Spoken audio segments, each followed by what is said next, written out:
welcome to Christian Brothers High School football as we get set for week 2 of the season. After the win last week over Fayette-Ware, the Brothers getting set to take on White Station tonight. Welcome into our Lilly Company pregame show as we have our weekly visit with head coach Thomas McDaniel. And Coach, last week finally got to get out there, see the team in action against somebody else. It's an easy win for you.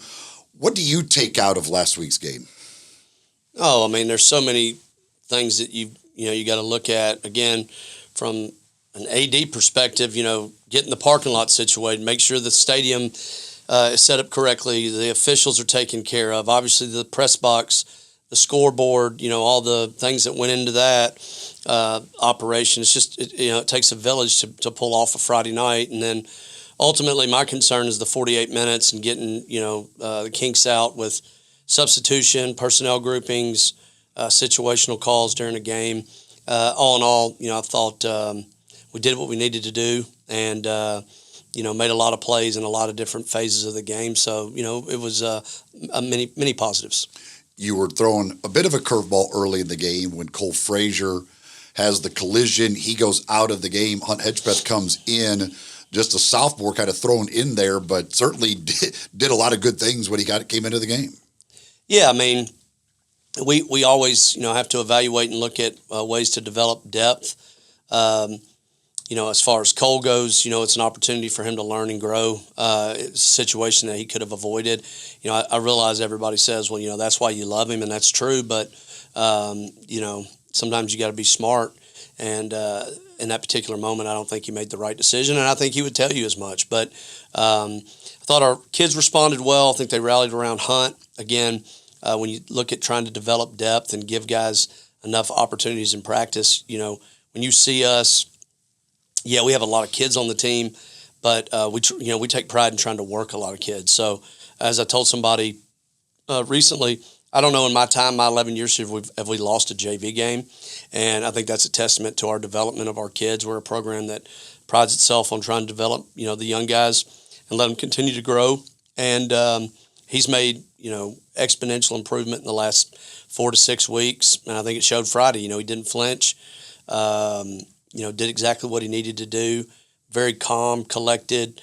Wasn't too big for him in that moment, and that speaks volumes for his preparation, his maturity, and although unfortunate for Cole, it was a proud moment for me and our staff that Hunt was able to step in and do as well as he did. With Cole, just kind of give us an update on how he's doing and kind of what the situation is. Yeah, I mean, he's doing great. The whole situation's pretty odd the way it happened in the aftermath. It was pretty brutal at the initial point of contact, and a lot of things go through your mind and a lot of shell shock, if you will, in that moment. But he was super receptive after the game, was in a much better place this weekend than I thought he would be. He's been at practice every day. Engaged and he's doing really well. So, we still got to give him more time to rest and recover. But at this point, I think he's kind of he dodged a bullet, if you will. So it looks right now. So we feel good about that, and I'm happy for him because obviously, he had a lot of his junior year taken away. So again, hopefully he can learn from this, won't have any more issues, and in the next couple of weeks, you'll see him back out there.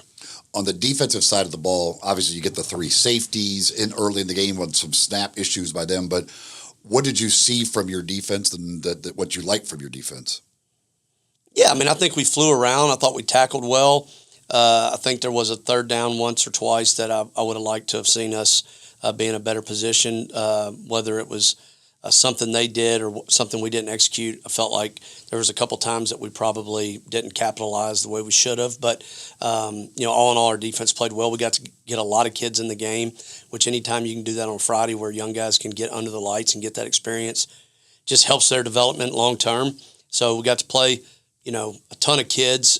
It's difficult, when they want to change the quarter time. I think we ended up ultimately going to 8 minutes, and it's a running clock after 30 points, in the T-list-A.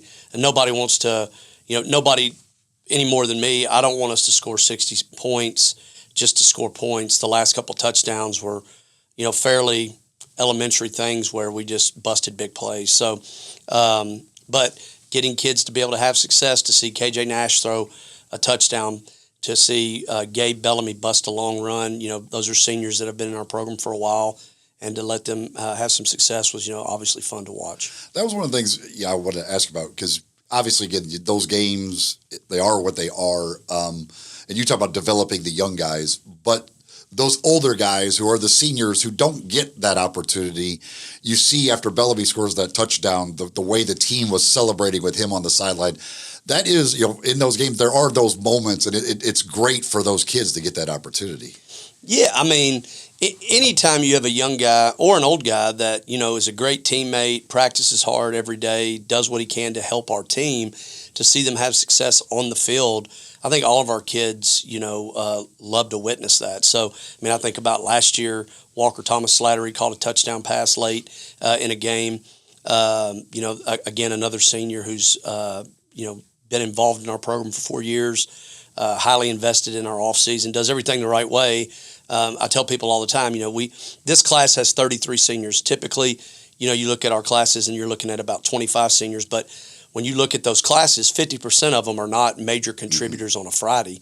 And yet people ask, well, why do they do it? And it's because most people don't understand it. If you've not been involved in it, you've not been in the locker room and gone through the trials and things that we have to go through throughout a season, those kids stay because they love it. They love being part of the team.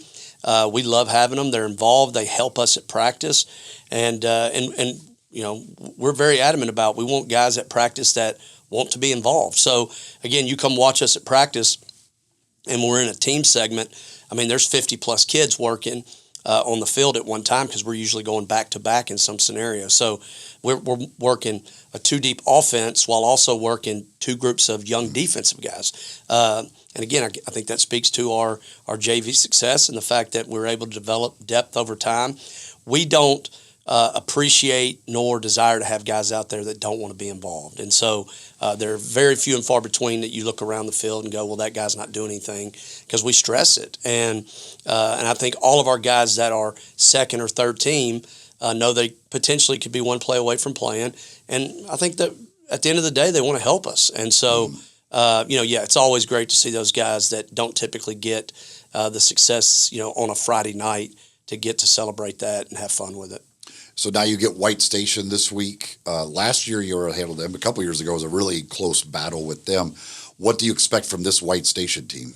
Yeah, it's difficult. The new head coach, new staff, so not a lot that you can look back from last year and kind of compare. Also difficult because their opener was against Bolton, which got canceled for a couple reasons, and so unfortunately we don't have a lot to evaluate. That can be a little uneasy, feeling as a coach, because you don't know exactly what you're going to get. You may have to adapt a little bit as the game, takes shape. But extremely athletic, multiple perimeter players that can take the ball the distance in a heartbeat. And we've got to be disciplined, play sound defensively, tackle, run to the ball offensively. Again, stay on blocks, protect the football, protect our quarterback, and play good complementary football. Again, I think, Friday shows that our special teams are something that we do spend a lot of time on. I know we didn't talk about it, but Javon returned a punt for a touchdown and a kickoff for a touchdown. Obviously, he's a huge part of our team, but he also has to have guys blocking for him. So, playing complementary football, making sure that we understand the situations in the game, try to line up. We are what we are. We're going to be a team that's going to run the ball significant amount. If you give us opportunities on the perimeter to throw it, we will, and we think we got guys, shoot. We found out during the game that basically the plan that we thought was in place for Fayette-Ware was out the window, because they took their free safety and put him on top of Javon every time. And we literally, I don't want to say draw it up in the dirt, but we literally, went to a different personnel grouping that did not exist. We put Trey Burse in the slot. We put Javon in the boundary. They brought the safety all the way over to Javon. So Trey Burse, who's a sophomore, but again, in our scrimmages, in our first JV game and in practice, is showing that he's in a position to help us. They played man coverage. Hunt delivered a good ball. He made a heck of a play and scored a big touchdown. So, it's all part of the process, and we're excited to get to come out and Tom Nix and play again, and hopefully continue to improve. All right, Coach. Good luck. Thank you. That is Head Coach Thomas McDaniel. The Lilly Company pregame show will continue after this as we get ready for kickoff here between the Brothers and White Station, week number 2 of the season. This is Christian Brothers High School Football.